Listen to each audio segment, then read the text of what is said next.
new bike day, which for me was a bit like a month ago, but I want to share my impressions of why did I choose this bike. It's Canyon Speedmax CFSL 8.0, what I'm planning to do with it, and why is it probably the best price to quality ratio choice at the moment. So yeah, I've already explained why I chose this bike. It's price to quality ratio. Perhaps it's not the best bike in the world. Having said that, the brand is quite established in the triathlon, and let's not forget that last 5 Ironman Kona championships went for this bike. It helps to have a good rider, as we have in Jan Frodeno, but it does play a role. It's a very capable bike.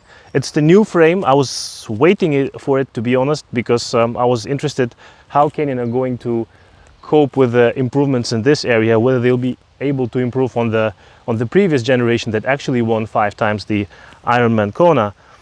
And yeah, here it is. It's the disc brake only option. And what about the price to quality ratio? I'll jump straight to it. I paid 4,200 euros for this bike.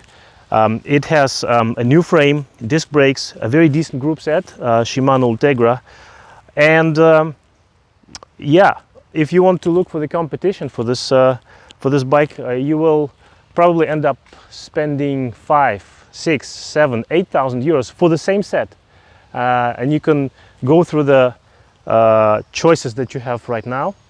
So what we have: Felt for 5,500 euros, Bianchi for 6,200 euros, Trek 5,000 euros, Cervelo Electronic 6,600 euros, Giant 5,700 euros, and Specialized 9,000 euros. There we go.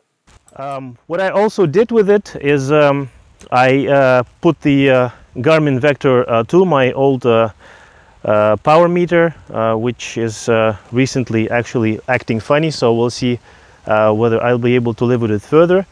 And I made something that makes it look a bit like a superbike. So what I'm going to show you today is how I fitted it with also the very modern drinking system. A bit more on the group set. We have here Shimano Ultegra mechanical. It was immediately available, and it's also 1,500 euros cheaper, which is not a small amount considering that you're not doing a lot of shifting during the long triathlon, the full Ironman distance. So I thought it's just not worth it.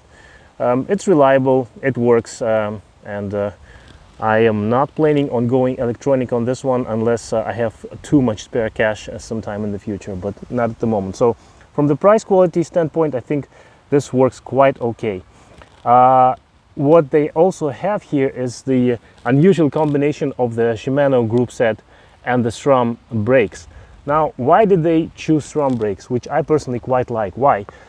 First of all, I think it's aesthetically a bit more pleasing, the discs, but also, as you can see, the S900 brake pads, and they're considered to be a bit more aerodynamic.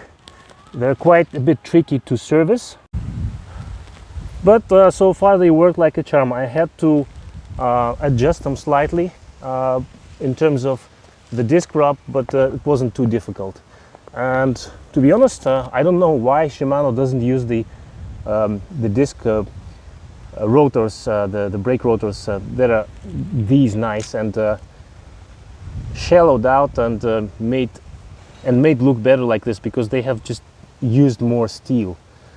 Okay, one thing that I don't like is that Canyon actually went a bit lazy on the braking here. So why on earth they did not put this hydraulic cable back into the same tube so that it will go right here? Not sure, to be honest. It's not very difficult, I thought. What seems to be the problem with the new iRoad is not a problem here on the Speedmax. So the seat post is actually fixed here completely traditionally, with the bolt being here, so no problems there. Canyon sell their own bottle holder, and I have it here, and they also supply it with a Physique Mystica saddle. I think it will take some time for me to adjust to this one, and perhaps it's also not the last saddle that I'll have to buy. I don't feel very comfortable on it, but for the initial training, it's quite okay.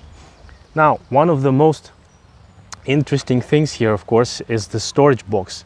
So it's not just a storage box. There are two things that I realized on this bike that I quite like. One of them is this one. The other one, of course, is the holder for the spare inner tube, which is protruding slightly, but still, it's quite an aero solution.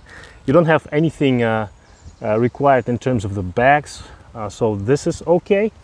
And look at this.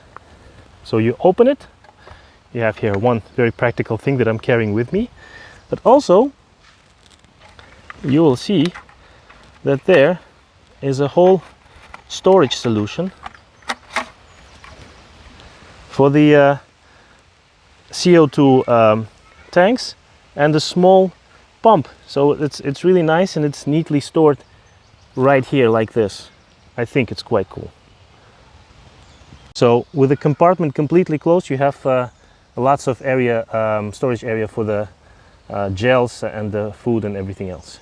Well, the cockpit is profile design, not their proprietary thing, and we also have here carbon fiber brake levers, which is quite nice. They're quite grippy. I like the way they feel. But most important that you haven't noticed probably is that I bought some small accessory here. You see this? This is something that allows me to turn this normal looking bike into some super bike looking machine, and I'll show you how it's done. All you buy is this faceplate, also from Profile Design, to fit their new drinking system. Well, it's not new, but it's a quite modern and a really cool looking HSF Aeria. Here it is, and let me show you how I fit it. Once you fix this thing, it has this small thing here that allows it to easily slide through, and that's exactly what I'm planning to do here.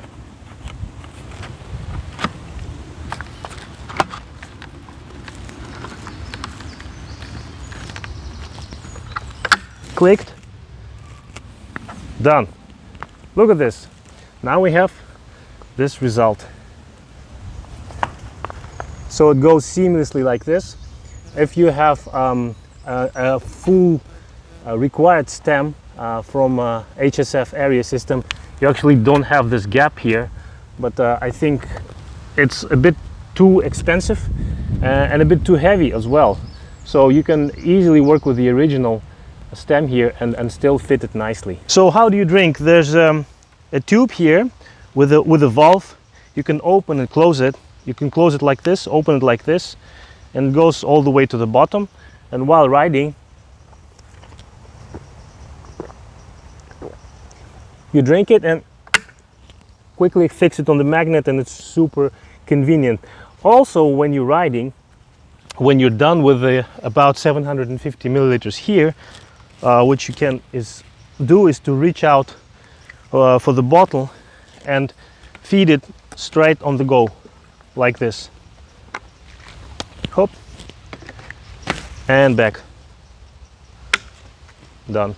Finishing the picture here is a very convenient holder for the Garmin computer or anything else that you might need. And last but not the least are the wheels. The wheels are really nice. They're from DT Swiss, Arctic Cut, and we have 80 millimeters in the back and then 62 millimeters at the front. And they come from factory equipped with 25 millimeter tires at the front and 28 millimeter tires in the back. So all I can say at the moment that I have already ridden about 200 or 300 kilometers in it, and it feels just incredible. Let's take a look.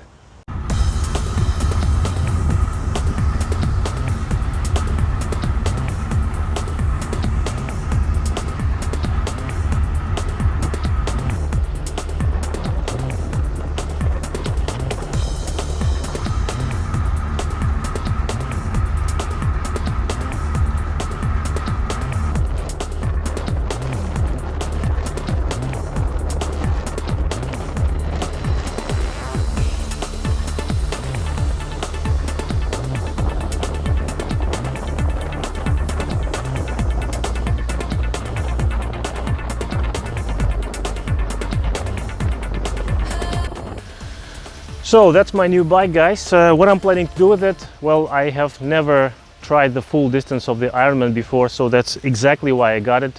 It's the tool just for that, with all the drinking, all the aero and all the good positioning that I'm going to have.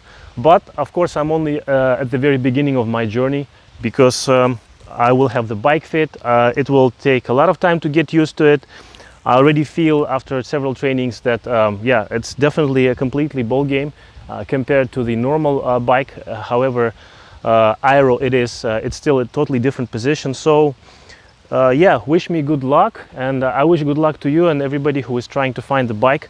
I will continue sharing my impressions as I go along, and definitely will probably make a video of the full event that is coming up in Almere in September. So if you're planning on being there, come and join me and ride on.